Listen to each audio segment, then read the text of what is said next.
Hi mga sis! So, for today's video nga, ay samahan nyo na naman kaming gumala. Medyo matagal na nga itong na-stock sa gallery ko, pero ngayon ko palang i-edit. Ay, sinasabi ko sa inyo, sobrang busy ngayon sa school, ate ko. Ipapakita ko na nga lang sa next vlog. Yes po, next pa po. Dahil maraming ang na-stock dito sa gallery ko. Dahil nga sobrang daming ginagawa sa school. Ay, Rugo, hindi naman kasi ako na-inform na ganito karami ang ginagawa ng mga grade 10. Ay, wala nang maraming kwento, ate ko. Samahan nyo na lang kaming gumala sa Clark. Ay, ang dami nga ng mga ginagawa namin. Siguro 2 weeks kaming madaming ginagawa sa school, ate ko. Ay, di ko alam. Pag malapit na talaga yung quarterly exam, ate ko, doon kami pinag-rush ng mga teacher na mag-pass ng kung ano nung connect na project. Sa dami nga ng ginagawa namin sa school, ay puro practice. Nagiging whole day na ako, imbis na half day lang. Buti na lang nagkaroon pa ako ng oras o araw para gumala with family. Sa video na nga ito, mga sis, ay kukunin lang dapat talaga namin yung mga passport nila ate, pero sinabay na rin namin gumala. Ay, di ko ba alam, pag nagpipicture talaga sa mga ganyan, lalo na sa mga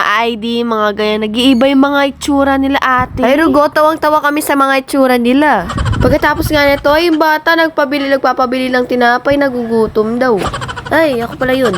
Kapasok nga, wala naman kami nabili, ate ko. Pumasok pa kaming lahat, nakakahiya tuloy. Sabi nga namin, pumasok na lang kami sa loob ng mall para bumili ng mga kakain. Nakuha nga kagad ang atensyon ni mama sa mga cinnamon na to. Ay, mukhang masarap naman talaga nga ang mga tinapay dito. Tapos nga namin bumili ng mga tinapay, pumunta na kami sa food court para maghanap ng mapagkakainan. Ay, sarap talaga ng mga tinapay, ate ko. Lalo na mahilig ako sa matamis. Nag-order na nga kami dati CJ ng mga foodang habang sila mama at papa naman, naghanap na lang wala mesa at mga upuan. Gusto nga ni Papa ngayon ng sabaw at nakakita naman kaagad kami dito sa may mga Thai foods. Ako naman nga, wala akong gustong bilhin pagkain, pero dito na lang kami bumili sa may shawarma rice. Ay, di ko alam, busog pa ata ako. Ba't hindi ako matakaw ngayon? Yung ko nga lang sa mga pinagbibili nilang pagkain is yung mozzarella balls. Masarap naman nga yung in-order ni Papa na noodles, pero wala talaga akong ganong kumain natin. Yung pinakaayaw ko ate, yung sausawan netong nakarap na to. Hindi ko ba alam, sobrang asim ate, hindi partner dun sa sinasawsaw.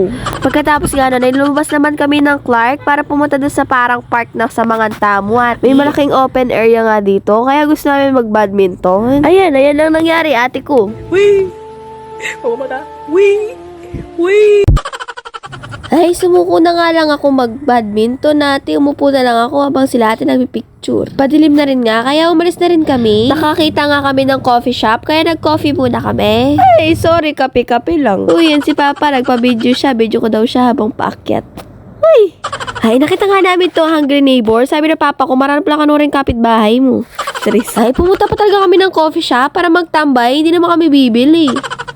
Rugo, nanubla naman pangarugo ako dito sa may power bank. Ayaw mag-charge ng cellphone ni mama, naglulus. Ay, syempre, joke lang yung hindi kami mag-order. Mag-order kami, nakakahiya naman kung hindi. Ay, bawal nga ako magkape ngayon, kaya nag-smoothie lang ako. Uy, smoothie. Ko, iba pa nga yung table nila Papa at Mama. Iba rin yung table namin nila ate. Okay lang yan, wala namang masyadong tao. At dito ko na nga po tatapusin ating video for today.